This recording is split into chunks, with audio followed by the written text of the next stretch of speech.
শরীয়তপুরের বেদেরগঞ্জ উপজেলায় ব্যাটারি চালিত অটোভ্যানের সঙ্গে মোটরসাইকেলের মুখোমুখি সংঘর্ষে ভ্যান চালক আবুল কাশেম মাল নিহত হয়েছেন।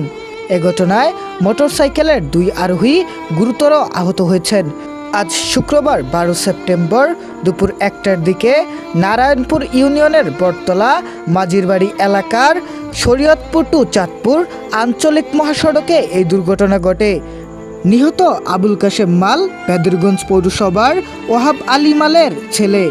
দীর্ঘদিন ধরে অটোভ্যান চালিয়ে জীবিকা নির্বাহ করছিলেন।